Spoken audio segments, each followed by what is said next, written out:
It's back to Brambletye, and let's see what Steve's been up to, because he's pretty busy at the moment. What exactly are you doing, Steve? Loads of things. Welcome back to Brambletye. Lynn's on the camera, as you can hear. If you want to come in a bit closer, Lynn. I will. The scaffolding's been up some years now. We own the scaffolding, so it's not a problem. But what we are finding is that some of these pads that these feet sit on are either rotten. So the idea is just to adjust that down, lift the leg up, put the new pad in, which is already sitting on an old pad, do that back up,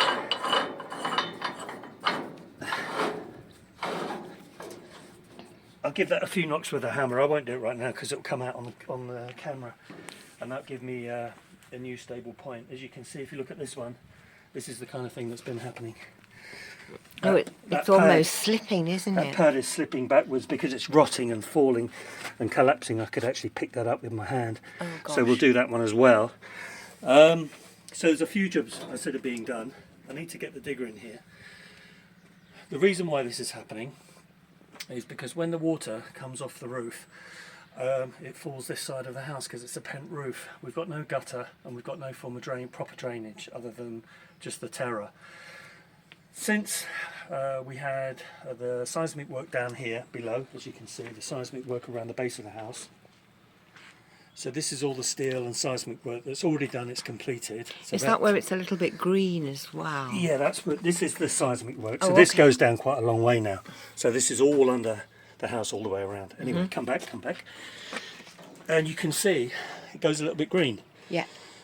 The build-up of the humidity, the damp, the weeds that are already there are causing the, over time, causes that part of the wall to go green. So what I'm trying to do is eradicate that to come back out here.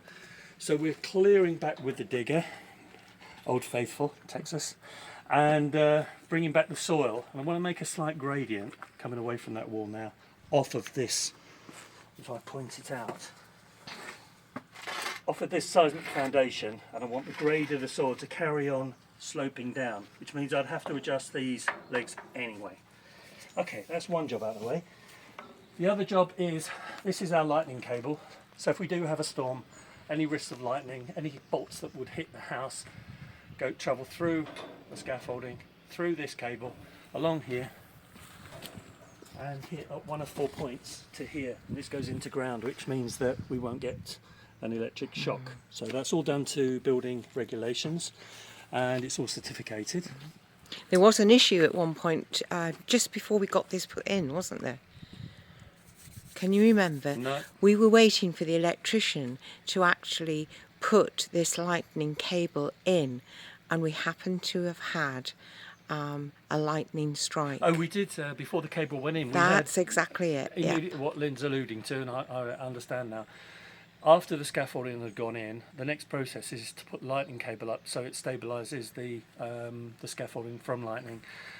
We had a lightning strike and the bolt went straight through the scaffolding, but it didn't go ground naturally.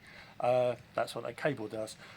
It went along our electric cable that supports our cabin and blew all the sockets apart, so I had to change everything.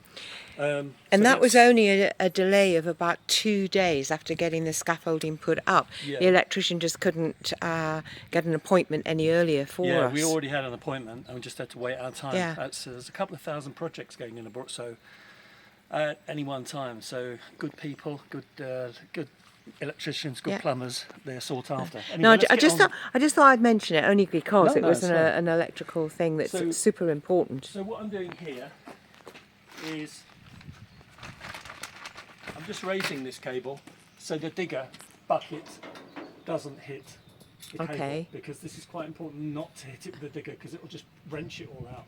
And these are super useful, these plastic ties, aren't they?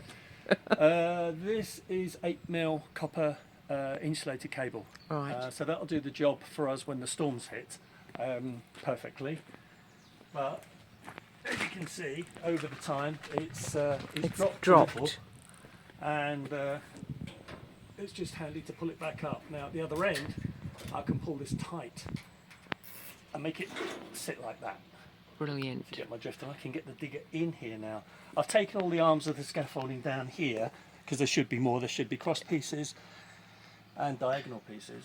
But as you can see, Which is the same as what's here, isn't it? yeah, Yeah. exactly. Although there's a line of diagonal pieces on here as well. Okay. This is the problem that's being caused. Right, let me have a look. So I've already dug this part out, but this is the problem that's being caused Oh, here. it's moss and soil and water that's just built up, isn't it? It's lovely moss, but what it does, it creates an atmosphere of damp like a rainforest. Yeah. So this all needs clearing out, because this is where our window frames are going to sit, just here. Okay, so that's about 3 or 4 problems that I've spoken about, which we can nip in the bud here, not a problem. However, we have to think about the rain that falls from above on here when we finish this part. So what I propose to do is to get polythene plastic, 1 mil thick, and I'm going to run it 2 meters all the way down the house, all the way down to the end. And you can see here where you've been strimming and Yeah, all that's got to be pulling taken. all those All that's got to be weeds. taken back. All Yeah, the stones, I'll just all go the grass. and just have a look. It's all got to be taken back because it's all creating this atmosphere of Damp. damp. Yeah, and so one of the biggest problems is humidity, damp. So and we're only creating our own damp by letting this happen. And also, people don't even realise, although we get loads and loads of sun, and we're very lucky, we're sort of, mid-October at the moment, we're outside, we've got the same rainfall as what the UK have. Yeah, it's the same rainfall, but it doesn't happen in quite the same pattern. No, not when at all. it comes down, it knows how to rain, and then it will rain for 3 days. This fills up. Yeah. So we don't have a feed off of rain here. In the future, what we'd like to do is to put a French drain in here all the way along. With scaffolding, you can't do that until the scaffolding has come down. Okay. The French drain goes underground, redirects the water to a water tank, a freshwater tank, which we can then use to feed the vegetable patch. We can't do that at the moment because we haven't got that water tank positioned, we haven't got the water tank, and we want to have a better idea or an understanding of where the best place to put that is. And that will be designed right when we're doing that job. And I mean, one thing is just sort of a knock-on effect of something else. Always, that's always the way. Well, it's not even one thing, is it? It's almost 2, 3 things. Yeah, the reason why I thought it'd be a good idea to show this is we're getting calls from people asking about damp, humidity, how to eradicate damp. This is your outside, and this is the first port of call for eradicating the damp. Although what I'm doing at the moment is going to be a temporary solution, it should be adequate to take the water away from this wall into this part here. Okay. So I'm going to dig, careful walking back, you've got the digger blade right behind you. If you yes. if you can imagine, I'm going to put in a little trench, bowl trench, and this is clay soil. So anything you do is pretty much waterproof. And you can make the direction of the water go quite easily. So we can channel a it. little channel trench all the way to the end. And off of that trench, I'm going to give it little places to go in there. Okay. Not one, but several places along here. So that water all gets pushed away from the house. That's the plan. And of course, this is another area. We can't believe it, but we did actually clear this out, and it's just grown. Yeah, this is like paracanthus. I would say sort of tropical. If you touch tropical. it, these have only grown in a few months. Yeah. They'll come down easy enough, but this is all part of the front of the house, Yeah. which we need to be flat, not this jungle. So, right, okay, so it takes me on to another point.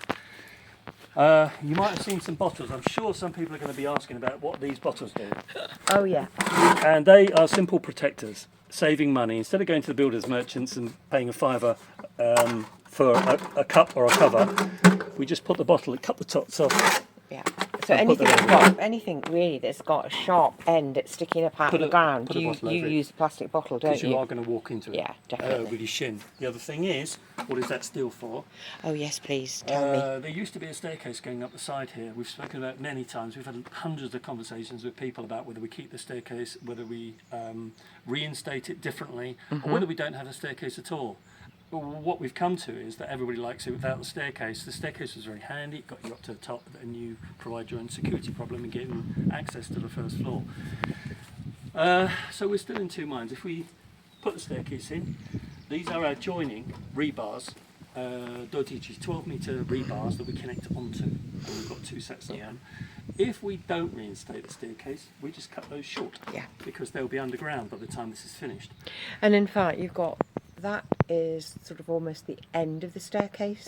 And then if I go along the wall here, where you can see the other bit, that would be the beginning, isn't it? Yeah, pretty much takes the whole of this So it's middle actually wall. quite, it's from one doorway to another. It is in the sense, a Bruxelles sense, it is a traditional staircase. Yep. And it is a bit sad not to reincorporate it. We can decide again, should we need to. But I mean, the only think- thing is that it, as people have said, it would then give us a small terrace above. Yeah, it would give you a tiny little terrace up there. You could put a chair, Yeah. 2 chairs, and then you've got to see the view off of that as Yeah. well. So there's a couple of pros and there's a couple of cons. There seems to be more cons than pros at the moment. Security was another issue. Yeah, I just touched on Yeah, it, didn't I? definitely. But what we're going to do is get this done and get this done properly, because when it rains, you're walking mud straight back into the house, straight back into the barn, and it just becomes a mud pit. So I'm trying to protect from doing that. When we've put the plastic down, I'm going to put down pietra. So that's small stones, piccolo pietra. Are those the stones that we've got really in my vegetable garden? Yeah, pretty much, slightly bigger. Yep.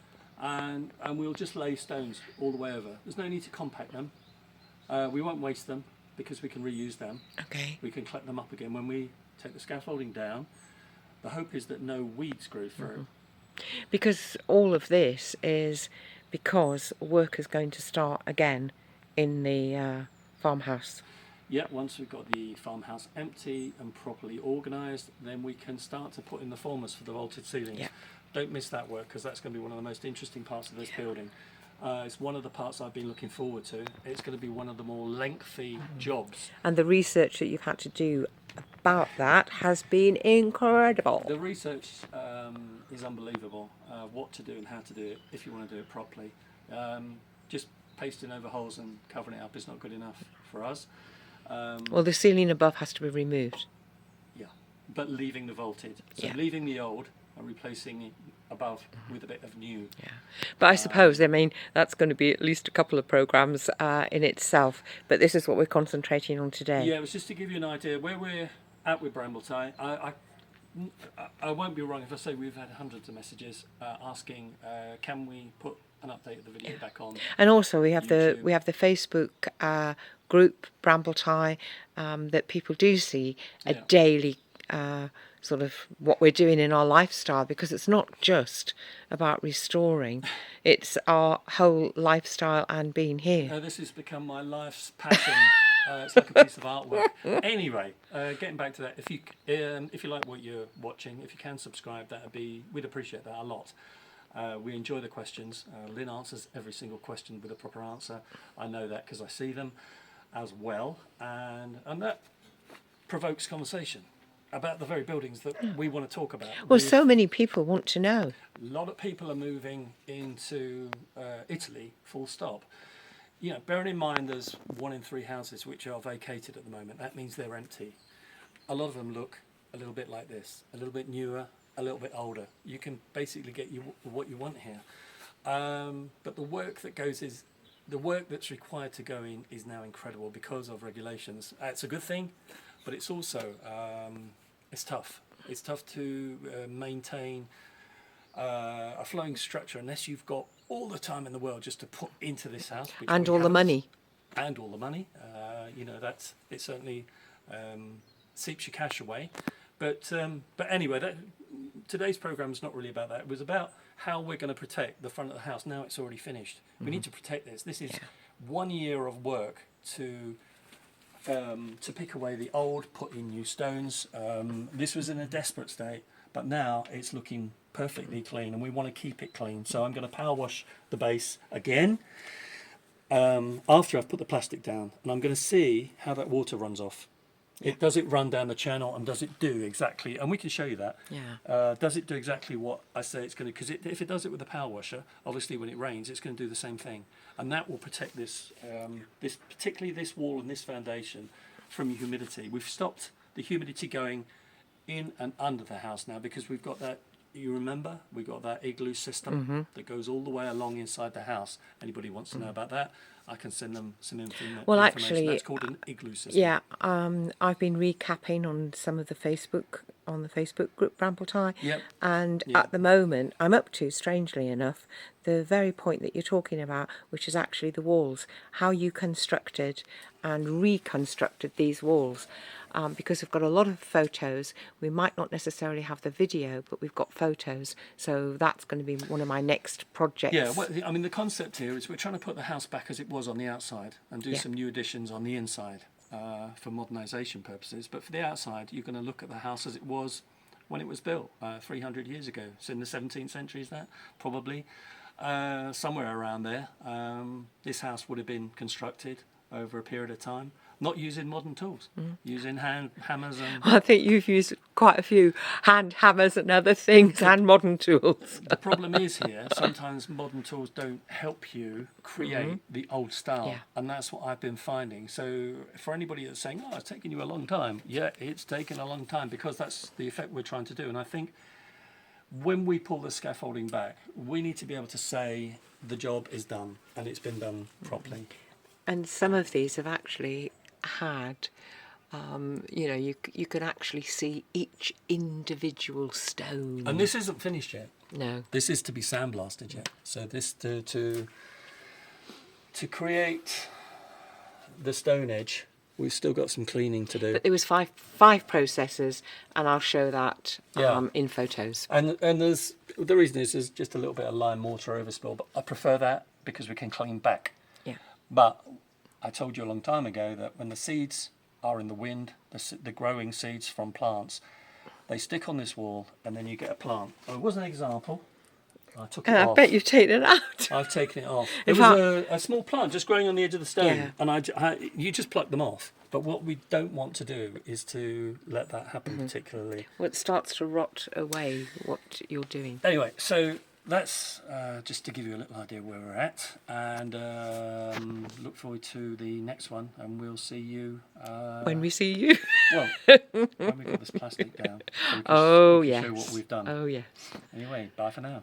Bye for now. Oh, and Miss Button says hi, everybody. Yeah, Button's doing very well. Fantastic dog. Thank you.